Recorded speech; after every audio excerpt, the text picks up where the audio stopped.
Apesar de ter sido alguém que serviu como pastor durante 10, 11 anos antes, fiz algumas qualificações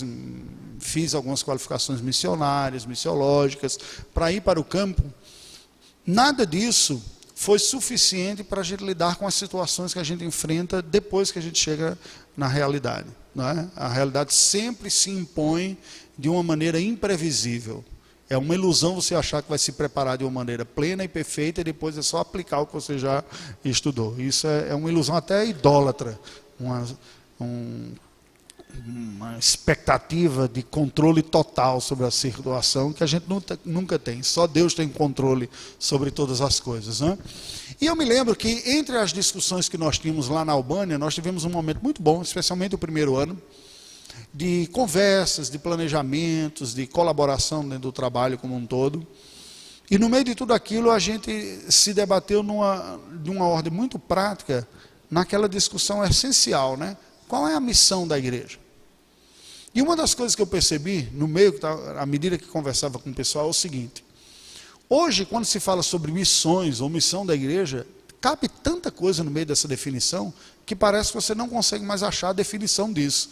Né? Tudo é considerado ministério e missões. Não, eu estou fazendo isso para missões.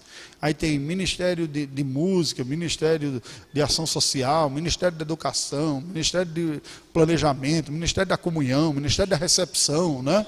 Algumas igrejas até inventam umas outras coisas aí, diz ministério da dança eclesiástica, né? A gente brinca dizendo que é o ministério butterfly, né? As borboletinhas ficam mexendo na frente. Assim, para que serve esse negócio aí? Mas vai chamando de ministério e vai cabendo tudo na vida da igreja, né? Tudo assim, não, isso é missão, eu tenho um projeto. Tem gente que sai e diz, não, minha missão, meu chamado é orar pelos países, nos países. Então o pessoal sai daqui, entra na Índia, não, estou aqui fazendo o quê? Orando pela Índia. Eu digo, mas a oração pode ser feita no seu quarto da sua casa, você não precisa estar pisando no país para que Deus ouça, né? Como se tivesse um plug elétrico, né? Energizando a terra, né? Senhor, estou abençoando essa terra aqui através da minha presença e tal. E existe uma confusão danada. Uma das coisas que nós conversamos foi o seguinte, é verdade que como igreja nós podemos fazer muitas coisas. E muitas necessidades e oportunidades ocorrerão dentro de nós temos que ter sabedoria e discernimento em como atuar. O próprio trabalho missionário transcultural tem várias frentes de atuação. Tem desde um trabalho que é um projeto de vida inteira e muito cansativo, mas necessário, que é um trabalho de tradução da Bíblia. Requer uma qualificação técnica e muito trabalho de escritório, de ficar preso lá fazendo análise gramatical, estudos, né, da fonologia e fonética, desde a coleta dos sons até o reconhecimento de uma gramática, a proposta de um alfabeto. É um projeto de vida inteira. Eu tenho alguns amigos e colegas que estão envolvidos com um trabalho como esse. Não é? Esse é um tipo de trabalho. Agora, olha como o dado é curioso. A pessoa pode fazer esse trabalho tão bem feito, mas se não conseguir se envolver com pessoas e gastar tempo com elas para evangelizá-lo e discipulá-lo, você pode ter um povo com Bíblia, mas uma Bíblia sem povo. Ninguém que acredite nisso ou que siga, porque o trabalho ficou focado na parte técnica e no final, eu tenho uma Bíblia, finalmente traduzi para esse povo. Aí quando ele fala isso, só ouve os grilinhos, né? Cri, cri, cri, cri, porque não tem ninguém interessado naquele trabalho. Então, o que se costuma fazer é um trabalho conjugado. Ao mesmo tempo que está se trabalhando nisso também, e evangelizando as pessoas, conhecer e tudo mais. Bem, tem um trabalho de evangelização propriamente dito, tem um trabalho de treinamento de lideranças, tem um trabalho de plantação de igreja, tem um trabalho de ação social ou desenvolvimento social.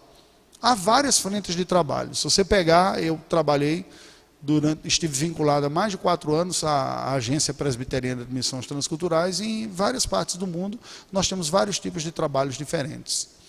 E é preciso que nós entendamos o momento de cada um desses campos e a contribuição que eles precisam dar. Precisam ser dados nesses lugares. Uma boa parte dos campos que eu conheci, eles já passaram daquela fase inicial, que é a fase da abordagem inicial, da evangelização e mesmo do discipulado. As igrejas começaram, mas se faz necessário entrar um novo perfil de atuação, que é um de consolidação da igreja, uma formação de liderança. Normalmente, o pioneiro que é mais evangelista não tem as melhores habilidades para ser o consolidador, aquele que treina a liderança, até por dons espirituais que são distintos. É como um médico obstetra e o outro ser um educador. Entende? O primeiro, ele pare, né? Ajuda a mulher a ter os filhos. Já o pedagogo vai ajudar na educação. São funções distintas, mas necessárias na vida do ser humano. Alguém precisa estar lá para ajudar a nascer, e um outro precisa estar lá para ajudar a educar. Percebe qual é o ponto? Eu estou usando uma metáfora aqui, mas só para a gente ver que são habilidades distintas que tem. Então, ao conversar essas coisas com os irmãos, nós colocamos o seguinte desafio. Há muitas coisas que a igreja pode fazer, mas a pergunta essencial que nós temos que fazer é: o que, se a igreja não fizer, ninguém mais faz por ela? Se você faz essa pergunta, você vai chegando ao coração da missão da igreja. Porque a igreja pode fazer coisas que outras pessoas podem fazer, que às vezes o governo pode fazer, o Estado pode fazer, ou voluntários podem fazer. Mas tem alguma coisa que, se não for a igreja quem fizer, ninguém vai fazer no lugar da igreja. O que é? Pensa aí um pouquinho. O que se a igreja não fizer, não tem ninguém para fazer no lugar da igreja? Evangelização. Nós podemos dizer o ministério da palavra, propriamente dito, da palavra de Deus. A evangelização, a edificação, a pregação da palavra. Existe alguma outra instituição na face da terra que se entende responsável por fazer isso? E olha, nós somos responsáveis por pregar a palavra. Tem alguma? Você conhece? Só uma. É a igreja. Essa é a única.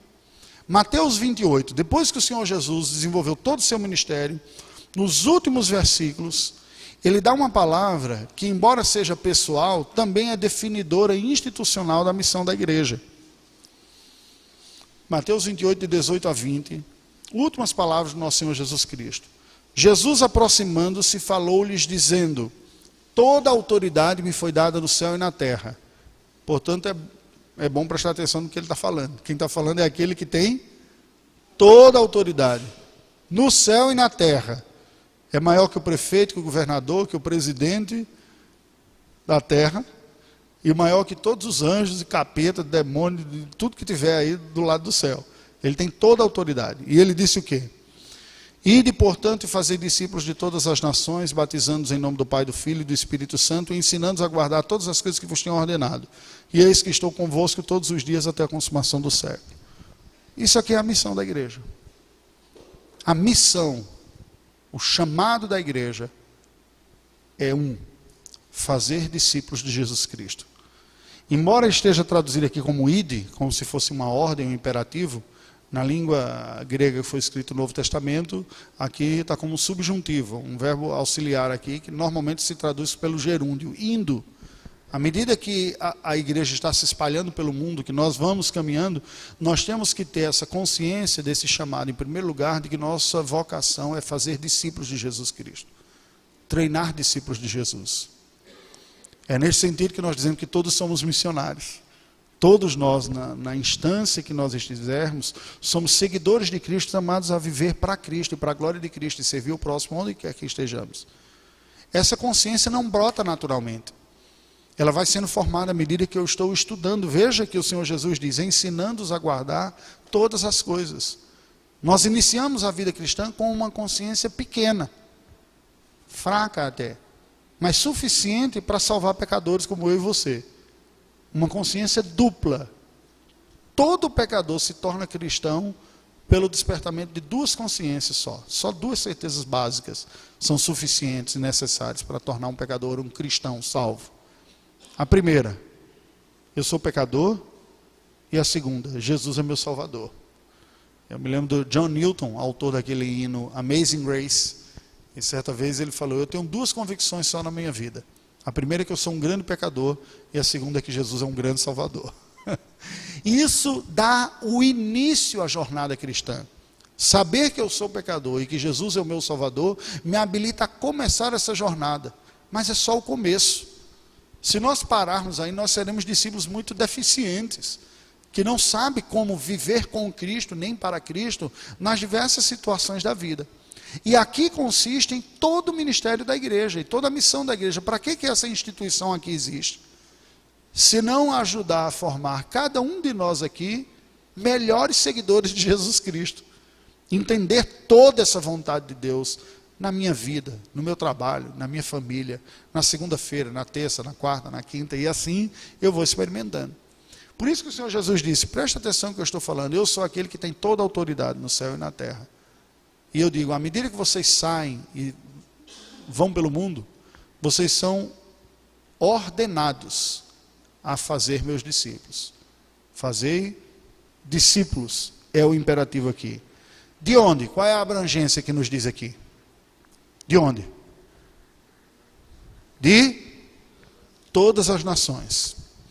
E é por isso que existe a obra missionária. Quando nós falamos isso, a igreja tem uma missão, que é fazer discípulos, e tem uma abrangência desse fazer discípulos, que é todo o planeta. Mas a gente não dá conta não. A gente mal dá conta aqui no bairro Tancredo Neves, vai pensar em fazer no mundo todo. Lembra que quem ouviu essas primeiras palavras de Cristo foi um grupo de 120 pessoas. Quando ele disse, permanecei em Jerusalém até que do alto sejais investidos de poder, e ser-me-eis testemunhas, tanto em Jerusalém como em toda a Judéia e Samaria até os confins da terra. Quem ouviu isso foi um grupo de 120 pessoas lá em Jerusalém. Não parece absurdo que 120 pessoas ouçam uma ordem de Cristo de que é para ser testemunha dele até os confins da terra? É muito lugar, não é? Até os confins da terra. Se pensar só em Boa Vista aqui, a gente diz, será que a gente dá conta de fazer a tarefa? Agora, claro, nós só podemos ouvir isso acreditando que essa é a vontade de Deus. É isso que torna real a possibilidade de cumprir com esse chamado. E claro que não seremos todos nós individualmente, ou cada um de nós individualmente, que vai se envolver em toda essa tarefa. É toda a igreja de Deus ao longo do tempo que está chamada para viver. À medida que a igreja entende isso e vivencia na sua vida, não só aquela figura especial do pastor ou do missionário que deixou uma vida e vai para um outro país e coisas desse tipo para falar o evangelho, é chamado para ser, mas cada um de nós se sente empoderado pelo evangelho, pelo Espírito Santo para ser essa testemunha, é que nós vamos cumprir com essa vocação. Olhe para a sua vida, nós já falamos isso ontem e anteontem, como sendo, Deus me chamou para ser um discípulo dele, e o campo da minha atuação é o campo da minha vida, é a minha família, são os meus amigos, é o meu trabalho, são os meus vizinhos. Ali é o lugar em que eu sou chamado para viver como discípulo de Jesus Cristo e mostrar quão maravilhoso é o meu Senhor, o meu Salvador, como Ele tem me dado força e graça para eu lutar e vencer os meus próprios pecados. É ali que eu tenho que mostrar a diferença que Jesus faz na minha vida, não simplesmente como algumas pessoas dizem. Você já deve ter ouvido aquela frase que alguém cita, dizendo que é de Agostinho, me parece, né? Pregue o evangelho com a sua vida e, se necessário, use palavras. Parece até bonito isso, né? Aí eu vi um teólogo americano, o R.C. Sproul Jr., que ele diz assim, pregue o evangelho e, se necessário, cala a boca de quem diz, se necessário, use palavras. Porque é necessário usar palavras, é claro. Ninguém converte se não for pelo ouvir. O ponto, quando se tenta falar aquilo, é que você vivencie a vida cristã e se veja como parte desse projeto de Deus. Percebe? Vamos para o capítulo 9 agora. Eu gostaria de tecer alguns comentários no capítulo número 9. Para finalizar essa primeira parte, se alguém lhe perguntar qual é a missão da igreja, à luz da grande comissão, você diz, a missão da igreja é fazer discípulos de Jesus Cristo. É essa a missão nossa como igreja. E fazer discípulos em todos os lugares. Desde onde nós estamos até os confins da terra. Nessa segunda parte eu gostaria que nós olhássemos para a vida do nosso Senhor Jesus Cristo, no resumo dos versos finais do capítulo 9, versículos de 35 a 38, que nos apresentam o ministério e a visão do Senhor Jesus quanto ao ministério. Olha o que nos é dito aí. E percorria Jesus todas as cidades e povoados, ensinando nas sinagogas, pregando o evangelho do reino e curando toda sorte de doenças e enfermidades. Vendo ele as multidões, compadeceu-se delas, porque estavam aflitas e exaustas, como ovelhas que não têm pastor. E então se dirigiu a seus discípulos: a seara, na verdade, é grande, mas os trabalhadores são poucos. Rogai, pois, ao Senhor da seara para que mande trabalhadores para a sua seara. O versículo 25 nos mostra de forma resumida o que foi o ministério do nosso Senhor Jesus. E a Bíblia nos apresenta assim, dizendo que ele percorria todas as cidades e povoados, ensinando, pregando e curando. O ministério do Senhor Jesus Cristo, conquanto estivesse muito claro para ele que ele veio buscar as ovelhas perdidas da casa de Israel, quando outros questionaram sobre se ele não ia passar em outros povos, coisas desse tipo, ele disse: não, nesse momento não é dado. Esse é o momento de buscar as ovelhas desgarradas da casa de Israel. Somente com sua morte e ressurreição é que agora o reino de Deus sai de Israel e vai se expandir definitivamente para os outros povos. E para que isso ocorresse é que veio o Espírito Santo em Pentecostes, capacitando a igreja para isso. Então o Senhor Jesus ainda está vivendo sobre aquela administração da antiga aliança. Mas mesmo estando dentro desse período da antiga aliança, nós percebemos na vida do Senhor Jesus Cristo, no seu ministério, essa convicção de uma pluralidade de oportunidades de atuação. Ele mesmo não ficou num único lugar. O Senhor Jesus tinha consciência de que a necessidade era de todo Israel. E por isso ele percorria vilas e cidades. O Senhor Jesus desenvolve um ministério nesse sentido dinâmico, dentro da abrangência que ele estava vivendo. Isso para a vida da igreja deve nos levar um impacto prático, dizer o seguinte: eu tenho uma responsabilidade no lugar onde eu estou, mas não só no lugar onde eu estou. Eu sou chamado por Deus também para me associar ou participar de trabalhos que tenham desdobramentos em outros lugares também. De alguma forma isso pode ser feito de uma maneira não planejada. Alguém que entra aqui na igreja, é discipulado, treinado, qualificado, e por um motivo outro, como uma transferência de trabalho, vai numa outra cidade. E lá ele vai servir. Aliás, muitas igrejas do interior acabam sofrendo um pouco isso.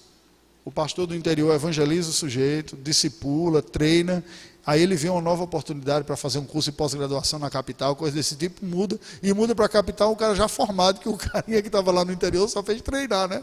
E a igreja da cidade grande recebe o sujeito já treinado, que vai ajudar a vida dele. Mas é a dinâmica da vida, isso ocorre. O Senhor Jesus não apenas tinha uma certa diversidade geográfica, como dá para perceber, mas de oportunidades também. Veja que o texto sagrado nos diz que ele ensinava nas sinagogas e pregava o evangelho do reino. As sinagogas é um dado curioso. Se alguma pessoa for querer não entender bem o princípio regulador, pode dizer até que era herege o que Jesus fez, né? Porque assim, a Bíblia não manda construir sinagoga, nem pregar na sinagoga ou coisa desse tipo. O que são as sinagogas? As sinagogas eram casas de oração, que surgiram na época que o povo judeu foi disperso pelo mundo. Nós lemos hoje pela manhã como eles voltam para Judá, né? Para a região da Judeia, mas há uma nova perseguição e eles se espalham pelo mundo, o templo foi destruído novamente.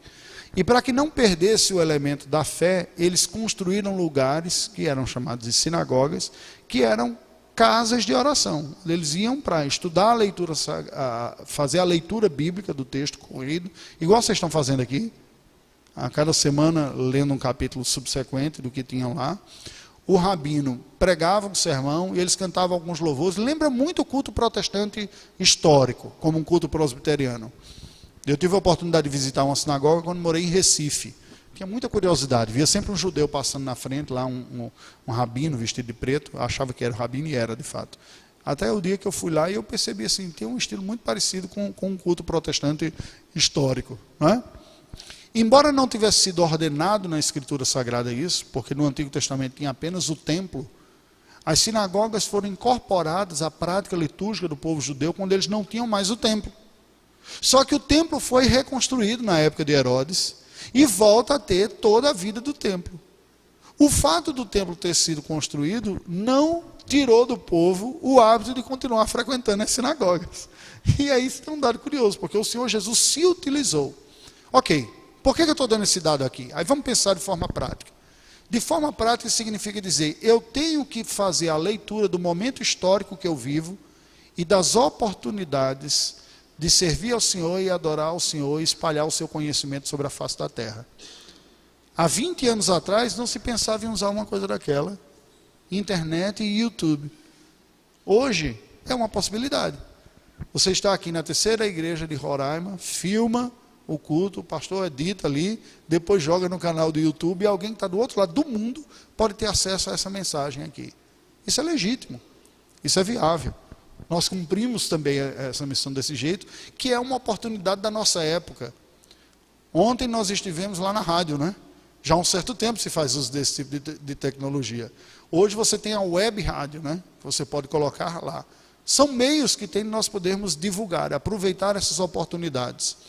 Na escola, onde você está, existem alguns grupos, e existem até missões que trabalham procurando ajudar grupos de cristãos a ter momentos de estudo da palavra e de divulgação, como a ABU, Aliança Bíblica Universitária, ou Mocidade para Cristo, ou Aliança Bíblica Secundarista, que ajudam os jovens, dão algum tipo de treinamento para que eles se reúnam e tenham momentos devocionais e compartilhar o Evangelho no ambiente escolar e profissional. Aproveitar essas oportunidades, né? O Senhor Jesus fez isso. Um ministério também diversificado, porque a Bíblia diz que ele ensinava e pregava. São modelos diferentes de você colocar a palavra de Deus. Uma é a pregação da palavra, que está mais ambientado no culto público. O outro é o estudo da palavra, o ensino, quando você tira dúvida, esclarece alguma coisa, que também são recursos importantes. O Senhor Jesus pregou o sermão mais famoso de Cristo, que provavelmente não foi um sermão só, mas uma coletânea de vários, mas nós conhecemos como, qual foi? O Sermão do Monte. Não era no ambiente eclesiástico que aquilo estava acontecendo. Não foi na sinagoga, não foi no templo, e é o mais famoso que a gente tem. Ele estava no ar livre, não é? Estava na montanha lá, mas tinha uma multidão interessada em ouvir, ele viu a oportunidade, aproveitou e o fez. Será que nós também não podemos aproveitar muitas das circunstâncias da nossa vida para compartilhar a palavra de Deus? Que pode não necessariamente ser só ocasiões formais, tem ocasiões informais também. Para pregar, para evangelizar, para aconselhar. Um colega que chega perto de você e diz, olha, eu estou com uma dificuldade. Ou você olha assim para cá e diz, o que foi? Você está com uma cara tão triste hoje? Você diz, de fato eu estou triste, porque ocorreu isso e isso na minha casa. Por que você acha que isso aconteceu? É simplesmente porque todo mundo tem problema mesmo na vida? Todo mundo tem problema na vida. Mas os problemas na vida que chegam a nós são oportunidades de ministração da graça de Deus. Na nossa vida e na vida das outras pessoas. Isso muda a maneira de nós enxergarmos a nós mesmos. Se eu tenho uma consciência que eu sou um missionário de Deus no campo da minha vida, e aquele meu colega, ou meu amigo, chega com uma cara batida, com triste, você pergunta o que é, ela fala, e você diz, opa, isso é uma oportunidade que Deus está me dando de mostrar o próprio Cristo para ela. Como que essa pessoa precisa de Cristo nessa circunstância? O que de Cristo ela necessita? Uma palavra de consolo, às vezes uma repreensão, ela pode estar triste porque ela fez besteira, aí o pai confiscou o celular dela, né? Aí ela vai dizer, olha, isso aqui, tal. Entende qual é o ponto? Quer dizer, quando nós vemos o Senhor Jesus Cristo, nós vemos que Cristo desenvolveu o seu ministério de diversas formas, em diversos ambientes, de diversas maneiras, com diversas pessoas, aproveitando todas essas oportunidades. Essa consciência nós devemos ter também. Ele percorria todas as cidades e povoados, ensinando nas sinagogas, pregando o evangelho do reino e curando toda sorte de doenças e enfermidades. Bem, nós não temos poder sobre doenças e enfermidades. Aqui tem uma diferença básica entre nós e o Senhor Jesus Cristo. Ele era o Messias, o Filho de Deus, nós não. Mas nós aprendemos algo disso também. Nesta nossa missão como povo de Deus sobre a terra, nós temos que ter sensibilidade para com a dor e a necessidade da próxima pessoa, daquele que está próximo a nós. Não é? De que maneira eu posso ajudar alguém a enfrentar a sua dificuldade. O Senhor Jesus, como Filho de Deus, podia curar. Nós não temos esse poder, mas nós podemos fazer alguma coisa. E é esta sensibilidade que muitos campos missionários transculturais usam, inclusive para começar alguns trabalhos. Você chega num país que as pessoas não sabem o que é o cristianismo, tem uma religião diferente. O próprio trabalho na Albânia lá começou como um projeto social.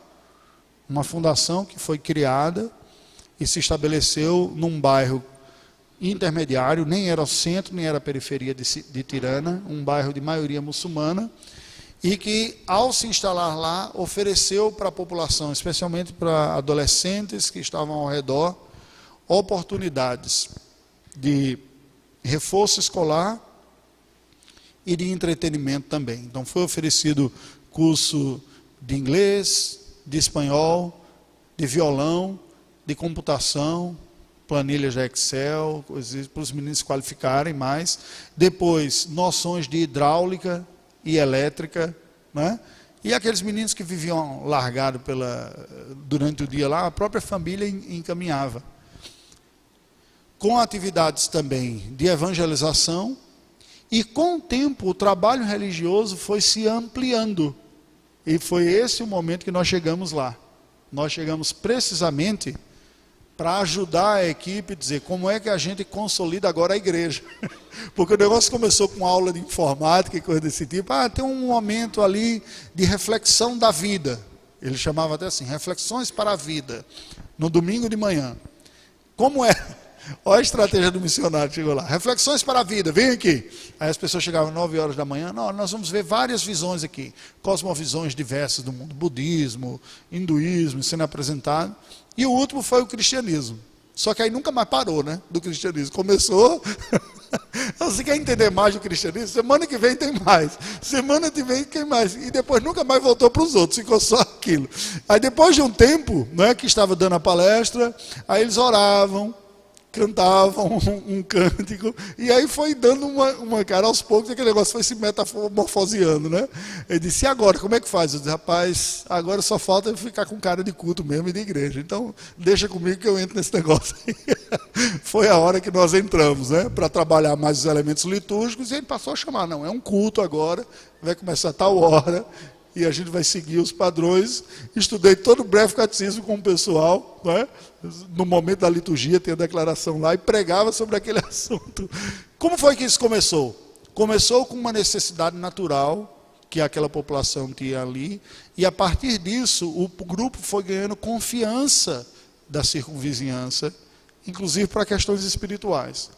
E em família muçulmana, chegou-se até a ouvir o seguinte, um rapaz dizia, não, eu quero ser cristão. Ele disse, não, eu não vou batizar você sem falar com a sua família, não é? E o pai, que era muçulmano, pegou e disse, olha, eu sou muçulmano, nós somos de família muçulmana, mas nós não vamos proibir o nosso filho de seguir a religião de vocês, não, porque eu tenho percebido a diferença que isso tem feito na vida do nosso filho. Depois que ele começou a vir aqui, frequentar os trabalhos, andar com vocês, ele está muito melhor do que o que ele era antes. Então, se está fazendo bem para ele, nós não impedimos, não, né? Ele pode ser cristão. Legal, não é? Você ouvir isso? Quer dizer, isso veio de uma sensibilidade da necessidade do povo e aproveitando as oportunidades. Agora, dos versos 36 a 38, nós temos aqui a visão ministerial do Senhor Jesus Cristo. Se o modelo dele, nós podemos dizer que era um modelo de aproveitar as oportunidades que tinha para ministrar a palavra de Deus e demonstrar misericórdia para com as pessoas em suas necessidades físicas, da visão ministerial nós destacamos 3 ideias, cada uma em um versículo. Como Cristo enxergava as pessoas? E toda vez que eu falo sobre isso, eu falo com um certo sentimento de pesar e de vergonha, confesso. Vendo ele as multidões, compadeceu-se delas, porque estavam aflitas e exaustas, como ovelhas que não têm pastor. Por que eu digo que eu sinto vergonha? Porque eu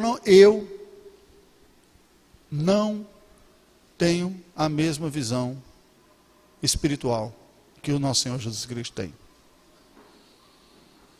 Quando eu olho as pessoas, eu vejo várias coisas que me formaram como gente, que me educaram, e que vêm a mim como categorias para ler as pessoas. Eu naturalmente olho para as pessoas e enxergo os traços étnicos, a formação educacional dela, o seu nível de status social, econômico. Tudo isso vem porque tudo isso me formou, né? Como gente, eu penso nessas coisas, eu estudei sobre essas coisas e olho. A palavra de Deus diz que quando o Senhor Jesus viu a multidão, ele viu o quê? Ovelhas sem pastor. Isso não significa dizer que Cristo não percebesse todas essas outras coisas que eu falei aqui, que me vem à mente.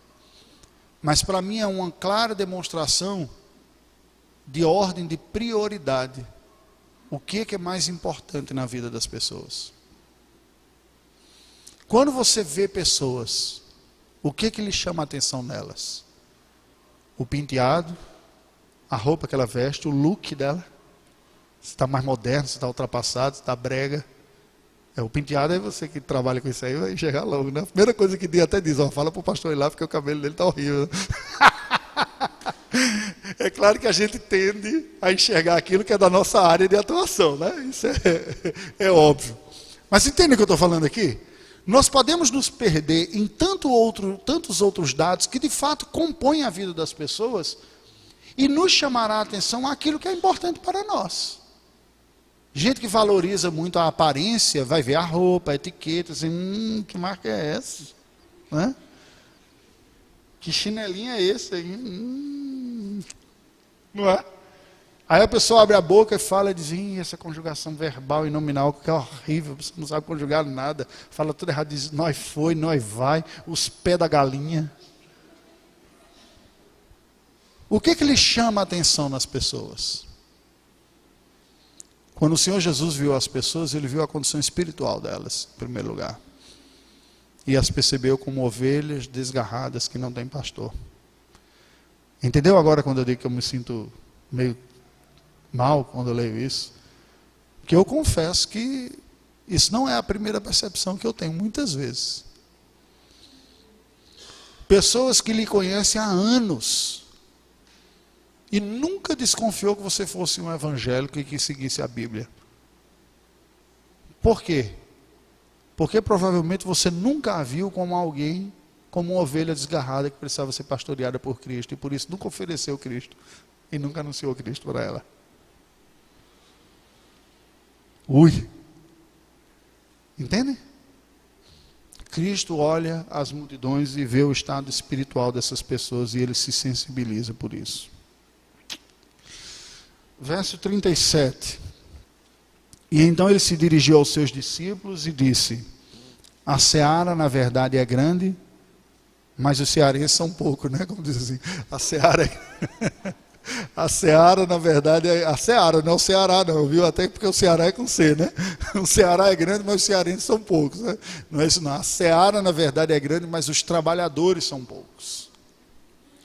O conceito de campo. Eu sempre me lembro desse versículo quando eu vou para a reunião do presbitério, que o pessoal está discutindo e diz, falta campo aqui no presbitério, não chama mais pastor de fora não. Eu fiz, nós invertemos a lógica do reino de Deus, né? Porque o que o Senhor Jesus disse é que os campos estão brancos. O campo é grande, a seara é grande, a seara é a oportunidade, é o campo em que vai ser ceifado, vai ser tirado a colheita lá. Mas é grande. A lógica do reino de Deus é que a seara está sempre em defasagem. Há mais fruto a ser colhido do que trabalhador para trabalhar para colher. Isso é que é. Por quê? Porque o campo de atuação não é só onde a igreja já está estabelecida. O campo de atuação é onde tiver essas ovelhas desgarradas aqui. É isso que Cristo está falando. Em João, no capítulo 4, quando ele está conversando com a mulher samaritana, ele diz, erguei os olhos e vede os campos, eles estão brancos para a ceifa. Não é assim que ele diz? Existem pessoas que a graça de Deus tem trabalhado e que estão abertas para ouvir o evangelho pela graça de Deus. Naturalmente são pecadores, têm um coração duro, tudo isso que nós sabemos. Mas ao tempo de Deus, ao serem abordadas, o Espírito vai trabalhar no coração delas e elas seguirão a Cristo Jesus. nós temos que ter essa percepção de que a seara é muito mais ampla do que o ambiente onde nós já estamos sedimentados e acostumados como igreja. A seara vai incluir a sua família, a sua vizinhança, seu ambiente de trabalho, sua escola. A seara é o campo que é o mundo de Deus. O mundo de Deus é o campo da igreja. Aqui é uma espécie de quartel-general, que a gente vem para ser equipado. Pastor, equipa a gente aqui, né? Dá a granada, dá o fuzil, ensina como é que funciona. Entende qual é o ponto? E nós vamos para o campo de atuação que é lá. Esse mundo está perdido. Às vezes a gente olha assim, gente, esse mundo está perdido.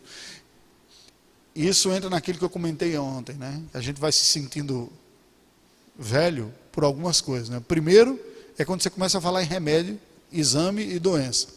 O outro é quando ouve seu filho dizendo que você nasceu no século passado, né? E que os tempos mudaram. Teu filho, não, papai é velho, né? Já tem tantos anos. Que velho? Velho é tua avó, rapaz. Fica quieto aí. E o pior é que a avó deles está com eles agora em casa, né? Não posso nem dizer na frente dela, coitada. Que é a minha mãe, né? É velha a tua bisavó. A gente vai tendo essa percepção. Eu me lembro quando era pequeno que eu via os mais velhos, que eles falavam sempre assim, né? Esse mundo está perdido. Não parece conversa de gente velha, né? Esse mundo está perdido. Às vezes você pode ter essa sensação também, esse mundo está perdido. Ora, se o mundo está perdido, ele precisa de quê? De um Salvador, né? Não é verdade? O mundo perdido é o campo de atuação da igreja. Em vez de a gente lamentar e dizer, oh desgraça, que época miserável que eu nasci, né? Que agora o que era certo é errado, o que é homem é mulher, que a mulher é homem, tá tudo que eu aprendi que era errado está tido como certo. Em vez de lamentar, veja que foi a época que Deus colocou você como testemunha. Diz, eu sou chamado para ser sal da terra e luz do mundo nessa geração, nesse ambiente. Não foi isso que Cristo falou? Naquela época não era muito diferente. O nível moral dos romanos não era muito melhor do que a época que nós estamos presentes aqui, não. Inclusive com esses padrões de práticas homossexuais e tudo mais, não era muito diferente, não. E por fim, versículo 38. Jesus diz, rogai, pois, ao Senhor da seara que mande trabalhadores para a sua seara. A visão ministerial de Cristo incluía por perceber as pessoas no seu estado espiritual, incluía perceber a dimensão do campo e dos agentes, são poucas as pessoas que estão envolvidas e todos nós somos chamados para estar, e incluía perceber que a obra de Deus é feita na dependência do Senhor. Nós precisamos orar, pedir que Deus nos use. Nós não podemos estar acuados, escondidos na nossa geração, dizendo, nós perdemos, a coisa está pior, a igreja é isso mesmo, é um grupo pequeno, fraquinho, sendo o tempo todo sufocado pelo mundo, como se fosse uma inversão daquela lógica que Cristo disse, né? Porque Jesus falou o quê? Que as portas do inferno não prevaleceriam contra a igreja do Senhor, né? Às vezes eu sinto que é como se as pessoas acreditassem que as portas da igreja prevalecerão contra o avanço do inferno. Pode vir inferno, que a gente está resistindo aqui. Não, a lógica é o contrário. Não é a igreja que está resistindo ao avanço do inferno. É o inferno que se cuide porque a igreja está indo lá para cima. Essa é a lógica. Você que se cuide, porque a igreja está avançando.